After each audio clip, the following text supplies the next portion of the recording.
Welcome, everyone, to another episode of Not In, All In, where we here at Not In Hall of Fame just every now and then we want to discuss the things that are sort of relevant to us.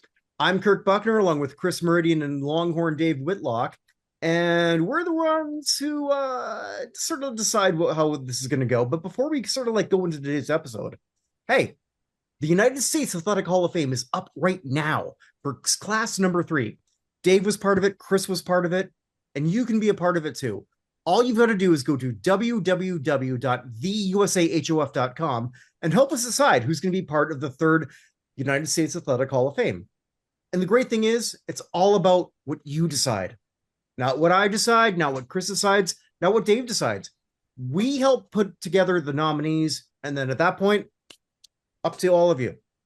So it's not a fan vote. I mean, it's not, there's one fan vote and then some sort of secret committee gets together and decides, no, not this, not that. What you're saying is the fans, Yep, all fan vote. Well, I mean, it's an open committee that will tell you who's on it, that decides who gets there. Gets to the ballot. Yeah. Gets to the ballot, but beyond that, that's all up to you. Believe me, if it was all up to me, it'd be different.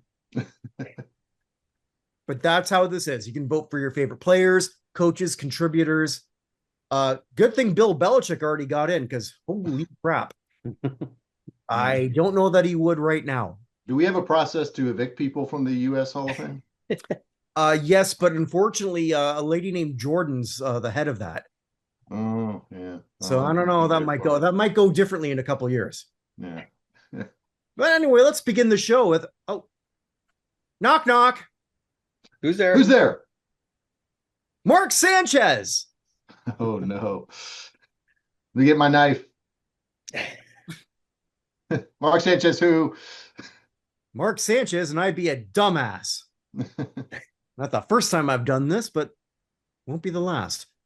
Before we go into this, let's just remember who Mark Sanchez is.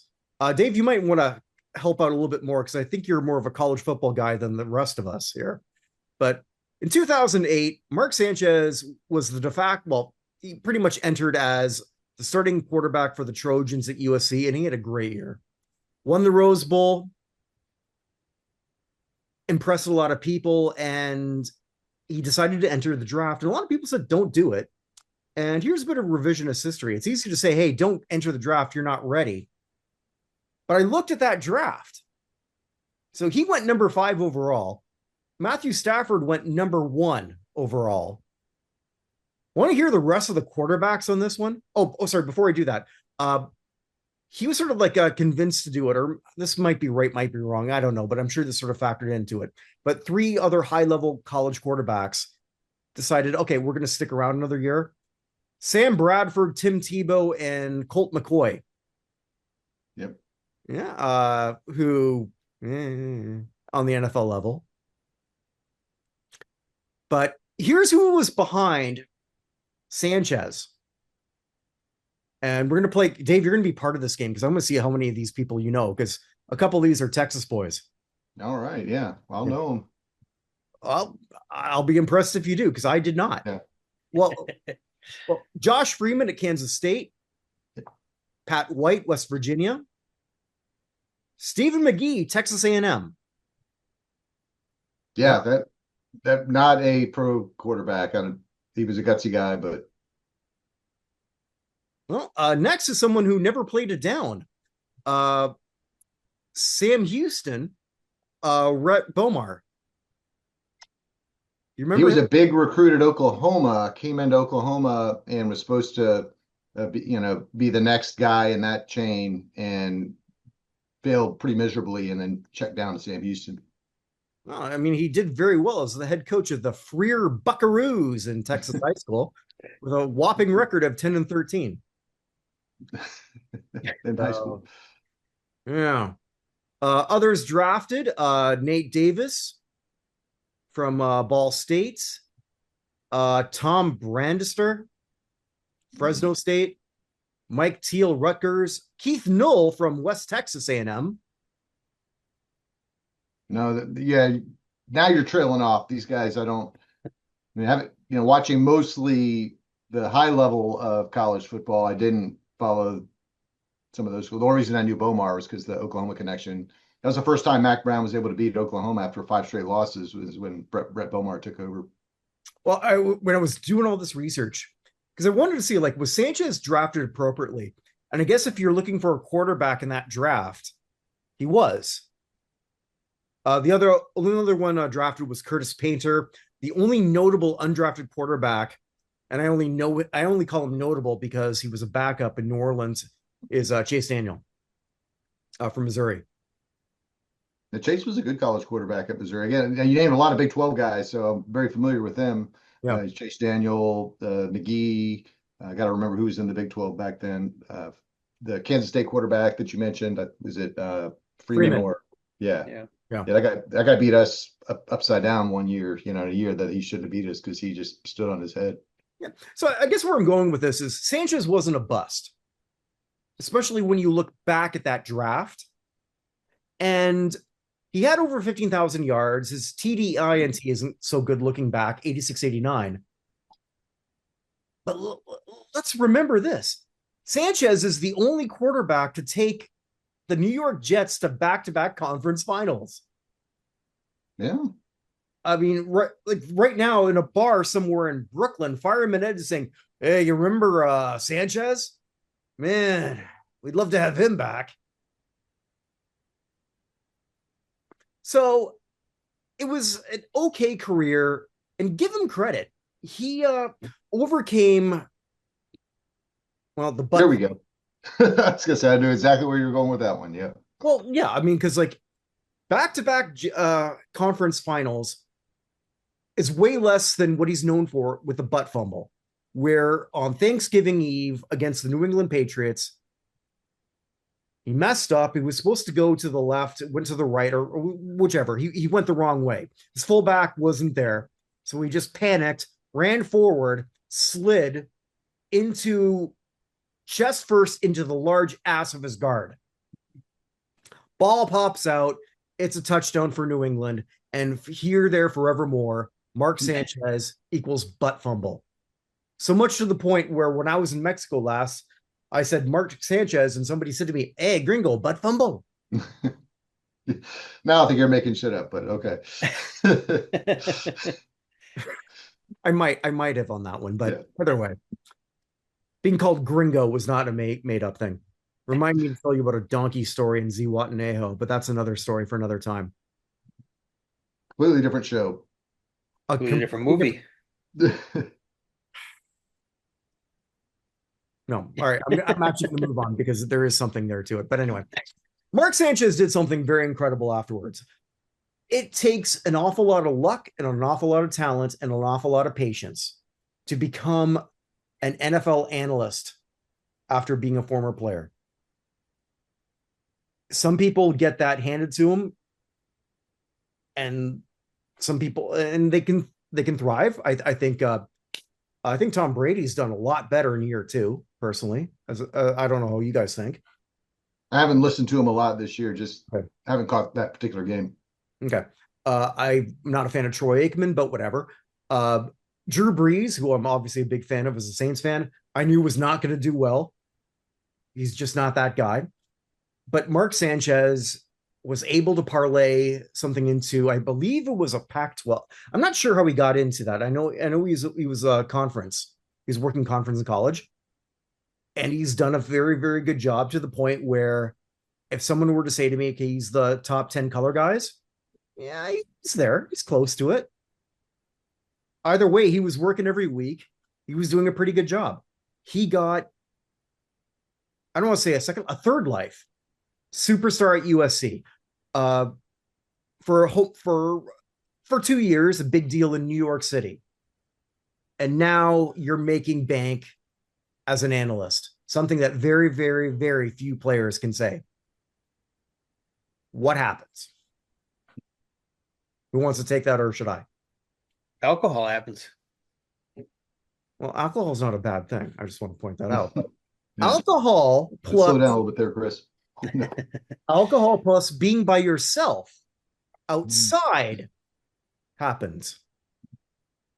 And so I think I don't know if we were all in the same thing, but last Saturday we all got word on Twitter or whatever media you might have looked at. I know for me, it was the X. He was stabbed outside of a bar. And my first thought was, like a lot of people thinking like, all right, you just ran into the wrong person. And maybe living in Seattle, that is in downtown, it's not exactly the safest. I don't think I was alone. I know I wasn't alone thinking, well, fuck, wrong place, wrong time. Little did we know. And it was only 4 hours. Like, so like in real time, kind of like, I'll watch this play out on Saturday. No, that's not what he did. He decided that he was very, very drunk. The first report was that it was over a parking thing, which I guess it was, but I don't even know that Sanchez had a car. I don't know why you would if you were working the game and staying in a downtown hotel, and Probably didn't why need would you to. mess with that? Get your Ubers, get your shuttles. Yeah. If the company doesn't provide one, I don't know why you. I wouldn't go to any downtown city that I didn't need to drive very far and get a car. It makes no sense. Especially if it's going to be paid for by the network, which you got to Right. assume it was. Well, he had an altercation with a truck driver. And I can ask my wife about this because I guess it's because he was in between hotels. My wife works in the hotel industry. I guess collecting used cooking oil. And so this guy's doing his job, going in between two hotels. Sanchez has a problem with his parking going where he is.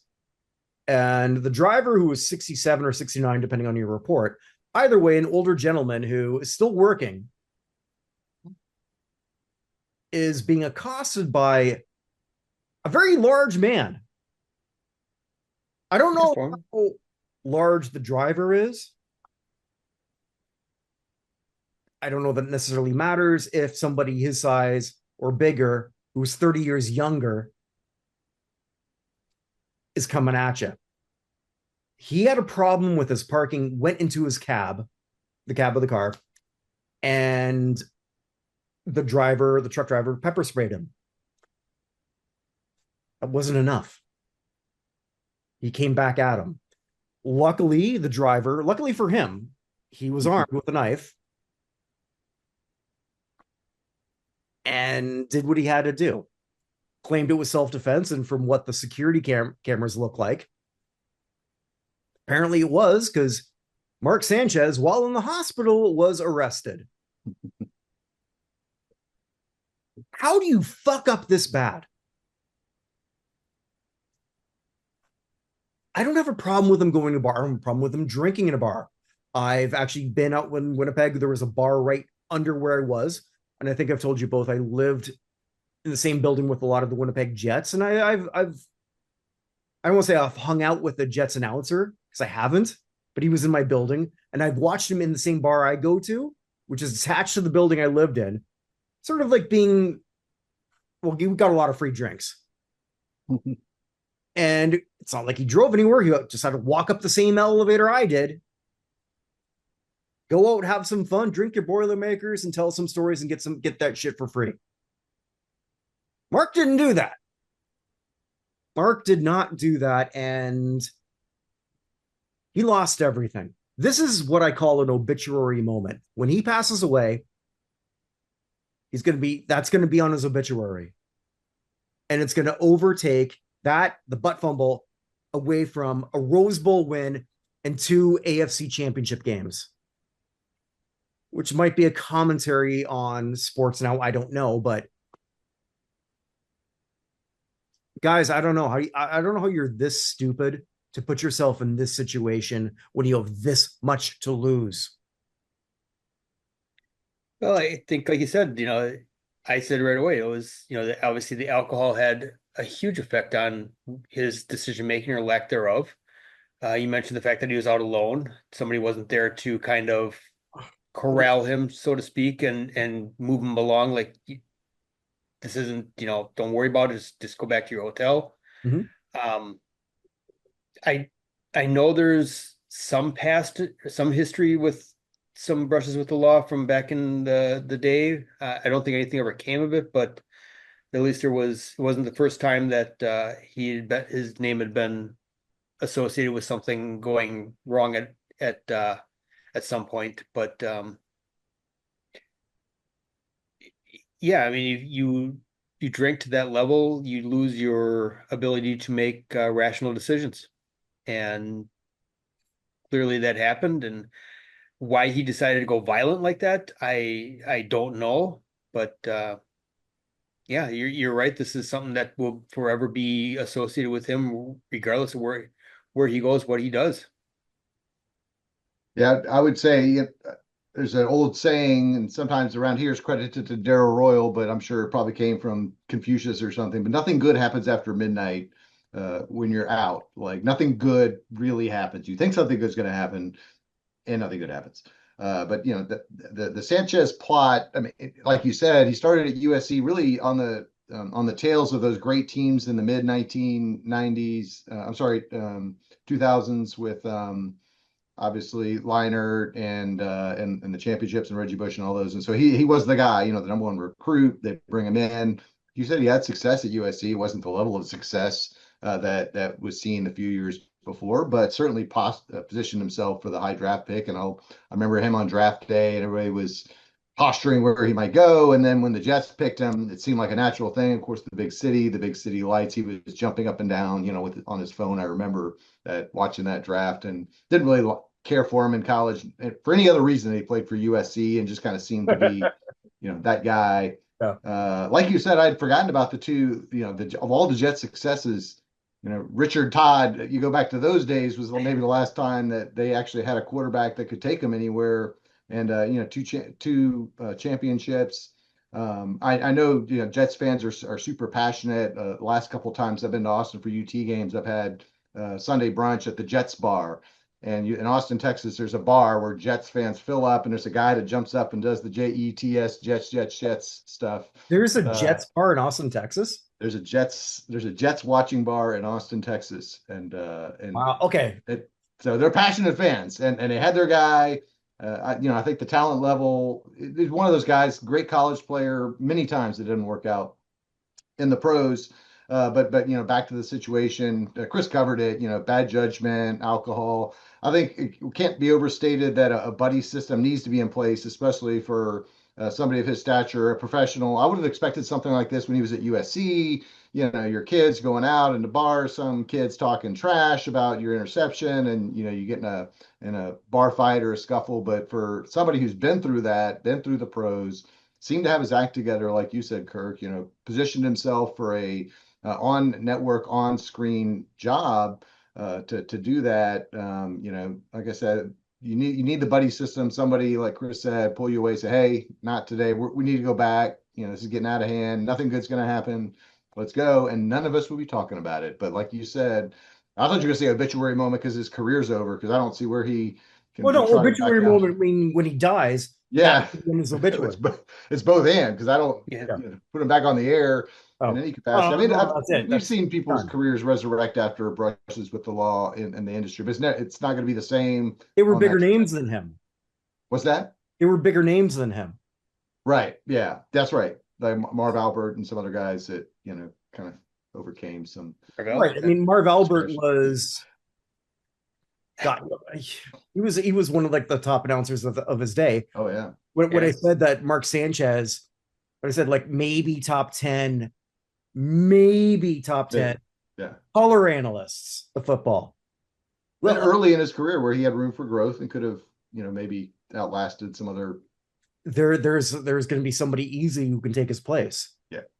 And it's unfortunate. I mean,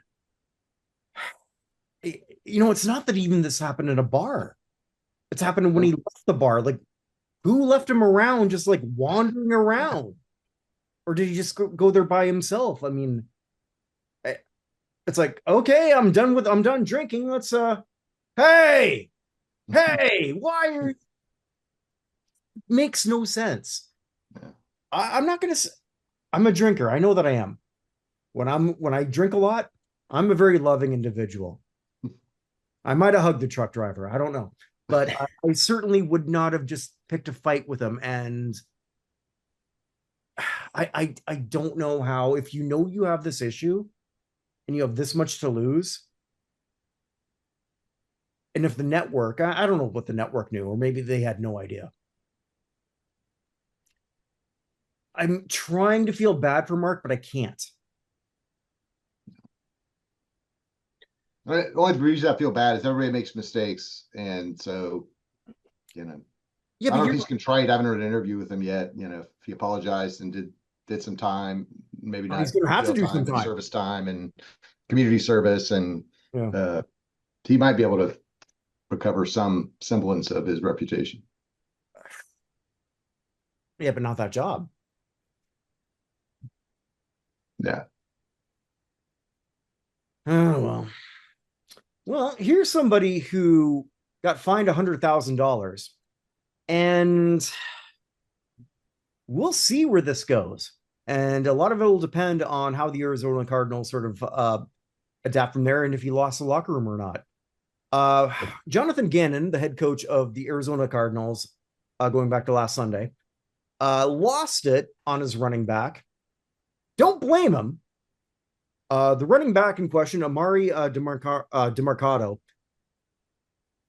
kind of I don't want to call him a journeyman because he's been with Arizona since he was signed in 2023 after being undrafted, but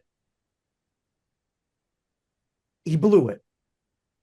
Arizona had a 21-6 lead. It was early in the fourth quarter. He breaks through. There was a big gash in the opening in the O line, cuts through. He has a sure touchdown, a 72 yard. 72. Yeah. It would have been a 72-yard touchdown. And right before he's about to walk in, he drops the ball. And we've seen this before with other players. So it's not like this is the first time we've ever seen it. Not clearly, but you would think that as a running back or an offensive skill player, you've seen film of somebody screwing this up. Steve Tasker is still a legend for running down a guy who didn't sort of like hustle at the end. Wasn't the same thing because he didn't drop it, but we've seen this before. Arizona is a team that going into that we're 2-2 in a tough division. Could have been 3-2. They're not. They're going to go in 2-3. And right after that, everything fell apart and you lose to the worst team in the league, which I'm happy to say is not this team. Especially when there's not that consensus number one pick. But you lose to the worst team in football. Gannon loses his shit. We've seen him there's footage of him not just berating him. I don't have a problem with berating him on the sidelines. He deserved it. But it looks like he punched him in the stomach. You can't do that. Gannon was fined $100,000. I hope he hasn't lost the locker room. I don't know whether he does or doesn't. I would think that if you're on that team, you know that DeMarco fucked up, which he did. It was an epic screw up that was completely preventable. What happens here? I don't want to necessarily say I have sympathy for Gannon. If he was just yelling and just sort of like berating him and dressing him down in public, I don't have a problem with that. Once you lay your hands, that's my line. Am I right or am I wrong? Was the fine by the Cardinals or the league? I Cardinals. didn't catch Cardinals. Cardinals. Yeah. Yeah, I would say that really undermines his authority to an extent. I get what you're saying about, put your hands on a player.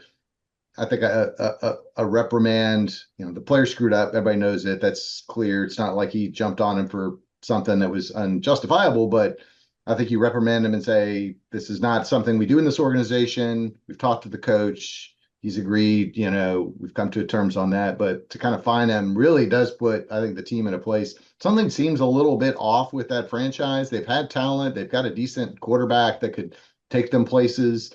And they're always just kind of moving some pieces around and spinning their wheels. And this certainly, I think, is going to be a step back. But yeah, you mentioned it. I know A.D. Mitchell for the Colts had a play, this exact same play. He was going on a long touchdown run and dropped the ball on the 1 yard line. I don't know why players can't just squeeze the ball all the way to the back line, hand it to the rep, do all the things that we're talking. It's not like they obviously want to score for their own stats, for their own contracts. So it's not that they're trying to do anything. It's just Oof, they need to get their head in the game. We've all sports you see it. Somebody just make a dumb play, but that has to take the cake. 7 points in the NFL is so hard to get in this league, and most games end up 24-20, 20-13, and to give up 7 points is just not something you can do. So anyway, that's my take on the Cards. Yeah, I mean, this was something that you wanted to bring up. So like, yeah, for sure. I saw this. I've only seen one video of the sideline confrontation. So I couldn't tell if he actually hit him, pushed him, put his hands on him, whatever. So I'm not gonna speak authoritatively on that, but my opinion is that this just I think this destroys their season if there's anything to their season out there. Yeah. You can't, even if the coach, you take the coach to task behind this, you do it behind the door. Maybe he should have done it behind the door, but he's paid to win games, and that play essentially could have won the game for them. It would put them up, I think, 28-7 or 28-7. Yeah, but early in the fourth. So yeah, really would have won. Yeah, really would have put them on pace on the path to winning. And this, as you mentioned, Dave, this is not the first time we've seen somebody even this season pull this move. I don't know what the attraction is to playing it so nonchalant as you get into the end zone. I mean, get in there, jump up, take it all the way through, throw the ball at the base of the stands or whatever, do something else. Why do you got to be so stupid? Yeah, but if you wanted to hold the coach accountable for something that he did, you still got to have him have the authority over the locker room. And by throwing a large fine, I mean this isn't a $2,000 to charity fine. $100,000 is massive. Then have him basically go out there and do the public apology on top of it. In his press conference, he might have been very well contrite at that point. I'll give him the benefit of the doubt. But no, I mean, you do that, you lose your cool at that point. I mean, I think the three of us, we've all lost our cool on somebody and just, okay, I overreacted. And as much as, again, Amari, because he's also not a rookie at this point. So, he really should have known better. And a guy that you said has not had a tremendous amount of success in the NFL. So any touchdown he can get, maybe he gets traded somewhere. Maybe his next contract. I checked. He's only had 3. So this would have been his fourth touchdown. I think he has to this date around 500 and change yards. Yeah, would have had 600. Yeah, no, career backup. But he's obviously pulling out a paycheck year after year because he's good enough to stay in the league. But you do stupid stuff like that, and somebody else is going to pass you up real quick. Yeah. So I think this, you mentioned the Cardinals being in a tough division. That's an understatement. I think the NFC West there is stacked. Even you got San Francisco winning games without their starting quarterback still. So my prediction is looking pretty good, huh? Yeah, I went the other way. A lot of time left, Kirk. Okay, no, well, I've already lost a bunch of other ones, but I just want to point out that in our NFL preview one, I think that Pittsburgh making the playoffs, considering that Cincinnati is imploding because they don't have Joe Burrow, Cleveland is Cleveland, and Baltimore, oh, look at that segue, is full of injuries. Let's get to that. We have a team that is, I think we can all agree, going into the season would have been, actually, Chris and I, we did our hockey preview, and I did tiers. I would have had Baltimore as an upper tier in the AFC. Right now, they're 1-4 going into week 6. And I checked this out. Only 16 teams have ever made the playoffs going 1-4 to begin the season. Baltimore is not underperforming. They're just undermanned. Lamar Jackson is hurt. Going into week 6 here, these are the players who are questionable. I don't know if they're going to play or not, but Look at this lineup. Lamar Jackson, quarterback. Ronnie Stanley, tackle. Roquan Smith, I think we all love, linebacker. Cornerback, Marlon Humphrey. Emory Jones, Chidobe Awuzie, and who's the other one? Sky Hamilton, safety. That is 4 major players, 3 other key ones who aren't there. They got thumped by the Texans. It's a fun game to watch. I'm sure. They had it coming after they've dominated us over the years. Yeah, well, and good on your team. I don't know what's sort of going to come out from that, and we'll see. But is Baltimore completely cooked, or can they turn this around? Because these players are not out; they're questionable. Yeah, they can turn this around. As you mentioned before, they play in the AFC North, so they got 4 games against Cleveland and Cincinnati. Maybe Burrow's back for one of these. I'm not sure that their exact schedule, but those should be 4 wins. I still think they could beat Pittsburgh if they go head to head with at least Lamar Jackson and maybe some of the other guys back. They're not out of it. It's going to be an uphill battle. I would say that your Pittsburgh prediction is looking stronger because of this, but I wouldn't cash that ticket yet. I didn't say why I thought it would happen. I just said it would happen. Yeah, I thought that I'd have this gift handed to me. I think I came into this conversation thinking like I was going to just say Baltimore was cooked. I mean, their defense, I think even if you get some of those guys back, is just a step down. It's slowly eroded over the years. Just one key guys getting older, et cetera. Even Roquan Smith is probably in the second half of his career, but then you start to think about, coming into this year, I would have said, well, the top teams are, Baltimore, Buffalo, Cincinnati, Kansas City, the Texans. Because I was looking at the Texans' outlook, I'm like, they could play their best and they're still the 5th best team. The Broncos are coming up with that quarterback. I was like, maybe put the Texans are just, win the division. The Colts we knew would be better. But now you look across and a lot of those, I didn't even mention Pittsburgh, but you look at some of those teams. Cincinnati's had the injuries. Baltimore's had the injuries. Kansas City looks a little vulnerable. The Texans look pretty mediocre the first several weeks. And so suddenly, if Baltimore need Lamar Jackson back and healthy, I think that it needs to be himself, he needs that hamstring to be healthy. I think that gives them the dual threat in the backfield. He can run, he can hand it to Henry, or he can drop back and pass and run. And he's got a good arm that he can hit Flowers, he can hit Hopkins is hanging around and still catching balls. And so if they can get him back, I don't know about the defense though. Find a way to, and they've had a tough schedule to start the season. They played all the big teams. But if Roquan's back, right? I mean, like he's just that good. Yeah. And that a 10-7 could get him in the playoffs. Certainly, I think 11-6 would, and I don't see a lot of other teams in the AFC winning 11 or 12 games.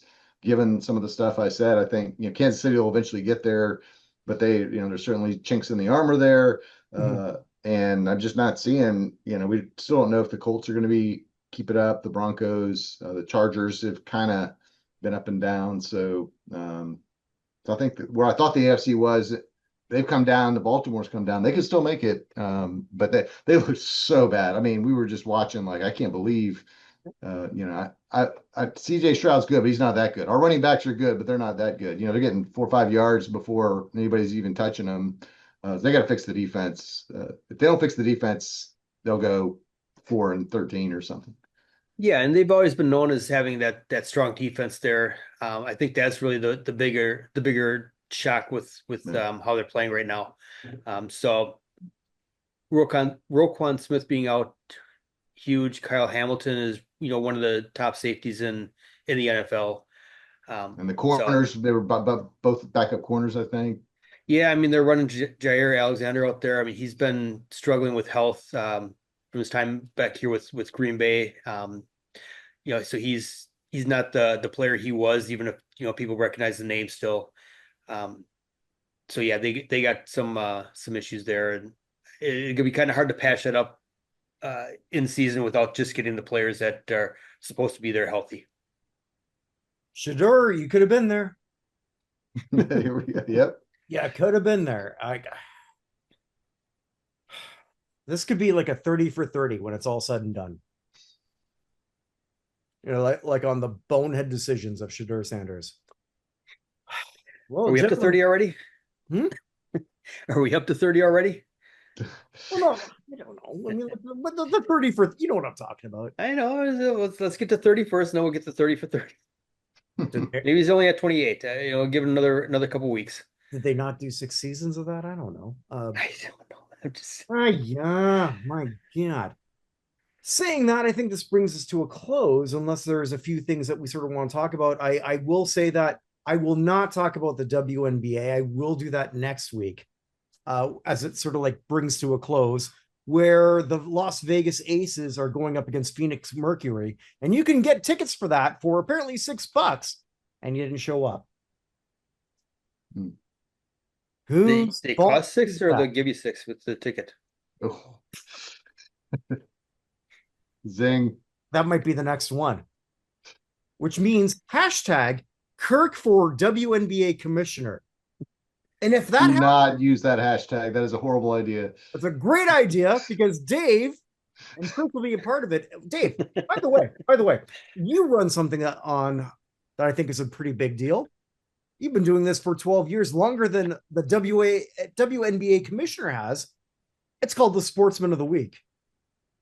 Who might that be as we're closing off? Oh, if you haven't seen it, Kirk, it's a young man named Schlittler. Cam Schlittler is the Longhorn Dave Sportsman of the Week for saving the Yankees season in Game 3 with 8 innings of shutout baseball. You can't spell the Yankees without Hitler. Schlittler. It's Schlittler. I'm still right. Look at how it's spelled. But where can people see that has gone on since I've wrecked this here? Since 2012 at LHD-on-sports.com. Every week, new Sportsman of the Week.